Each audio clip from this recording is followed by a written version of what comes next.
What a wonderful day mga ka-agri. Today, we are going to harvest our lakatan again, but maybe this is now the last na magkakaroon tayo ng konting volume. Siguro mga 100 plus kilos lang. Pero next week, malamang nasa 20 kilos na lang, 30 kilos yung magiging harvest natin. Ito na siguro yung pinaka-last na merong may volume yung ating harvest sa ating lakatan. Pakita po natin sa inyo dahil wala yung magawa. Nasipagtumbahan na yung mga puno ng lakatan natin na ready to be harvest na talaga dahil sa sobra ng tama ng sikat ng araw. Ipakita natin sa inyo, may natumbahan, may nahulog na naman. Pero bago po natin pag-usapan yan, kung bago ka pa lang sa channel ko, paki-like naman po, comment, share, and subscribe. At huwag kalimutang i-hit ang ating button bell para ma-notify po kayo sa ating mga bagong upload. So, kahapon nakabitin pa ito, ngayon nahulog na. Malamang sira yung sa ilalim nito. Kasi hindi natin na tawag na talian kaagad. Yung iba dyan okay pa, nakasabit pa yan sa puno. Pero putol na yan. May mga putol-putol na, yung iba talagang na damage na. Okay po ito. Yung iba dun, buti na lang naagapan na malagyan ng tali. Pag wala, nako. Gaya po nito, natalian lang natin yan. Para hindi mahulog, para po hindi masira. So ngayong araw talagang gagapasin na yan, harvestin na lang talaga. Hindi na pwedeng antalain pa. Paano masisira na yan pag hindi na makukuha. Yan po mga ka-agri, yun pang isa ito pang isa Babali na talaga. Dahil po walang dahon, yan talaga yung magiging kapalaran nila pati itong isa Medyo nipis pa nga sana So malamang ngayong araw talagang maramihan na silang makukuha kasi nga napuputol na yung puno, kulang na yung tubig dahil sa biglaang pagkuha ng mga dahon sa kanila nung time ng kasagsagan ng bagyo talaga mga ka-agri. Sige po, ipakita natin sa inyo mamaya, nandun na yan sa ating area na pagtitipunan para ipakita sa inyo na doon natin yan ididihan. Hindi na natin mabibidyo ang pag cut yan mula dito kasi magiging time consuming na. Marami pa tayong gagawin pagkatapos nito mga ka-agri. Sige po. Umabot po tayo ng 19 kabuwig mga ka-agri. Parang tawag ngayong araw po mid 15, 16 ng December. Pang Christmas na sana ito.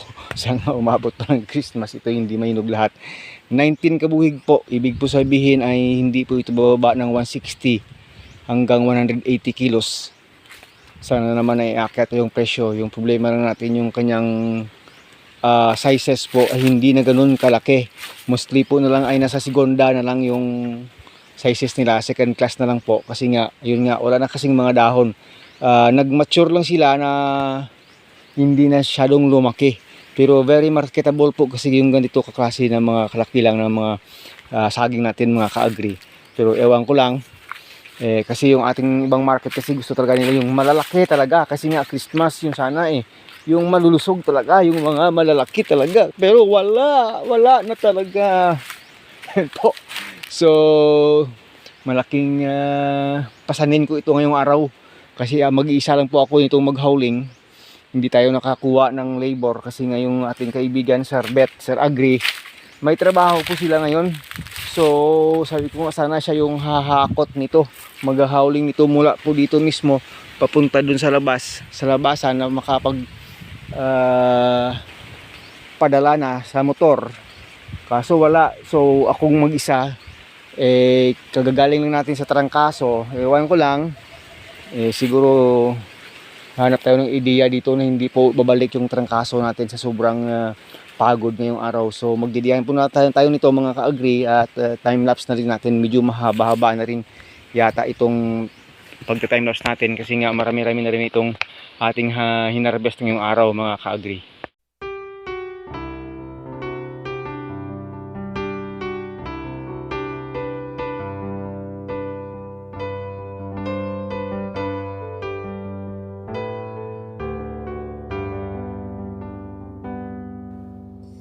Listening through the distance, it's such a can be.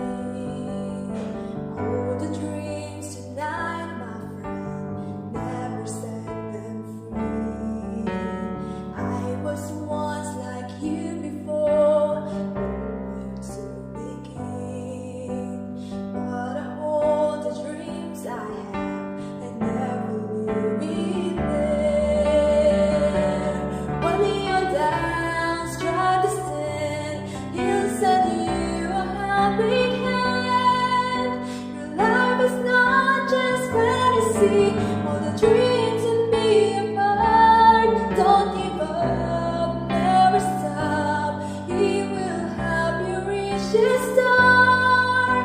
Though maybe you don't understand all the dreams and trust His heart.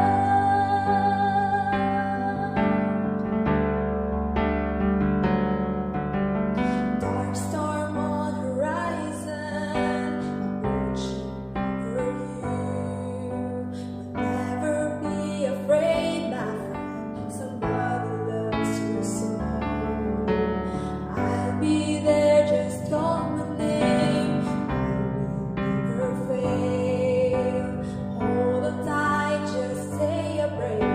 I'll never leave you there.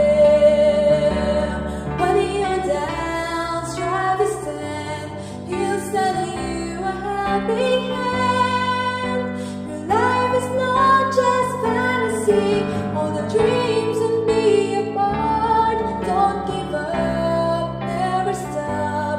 He will help you reach the star. Though maybe you don't understand all the dreams and trust His heart.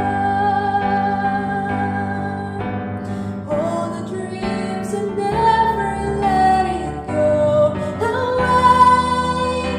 The very things you I can say. Dust yourself from falling, just go on, and you will see. You and me together, all the dreams forever. When you're down, strive to stand. He'll send you a helping hand. Your life is not just fantasy. All the dreams and be apart. Don't give up, never stop. So, yun. That's it, mga ka-agree. At nandihan din natin lahat. Yun po. Palagay ko mga 150 lang. Kasi maliliit talaga. More likely, Tercera, Segunda lang. Mayroon namang Primera pero konti lang talaga. So, mayroon pa yung isang buwig na reject talaga. Hindi talaga madadala. So, yun po. Estimated po natin 150 kilos lang po ito, mga ka-agree. Kung susobra, edi mas maganda. Sana naman yung presyo mas aakyat pa, mas gaganda pa para naman magiging masigla yung ating Christmas at New Year ngayong taon, kahit na maraming sira yung ating Lakatan Plantation. Tingnan nyo naman, kakabalik lang ng konti yung itsura pagkatapos po tumaan ng grabing hataw ng bagyo.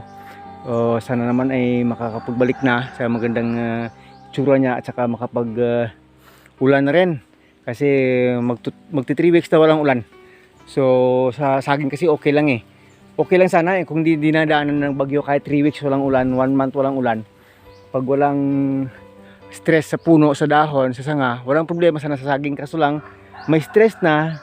Pagkatapos ng bagyo, dinaanan na naman ng diretsong walang ulan. Kaya yan, maraming natumba, maraming naputol. Pero buti na lang ay marketable pa rin, mga ka-agree.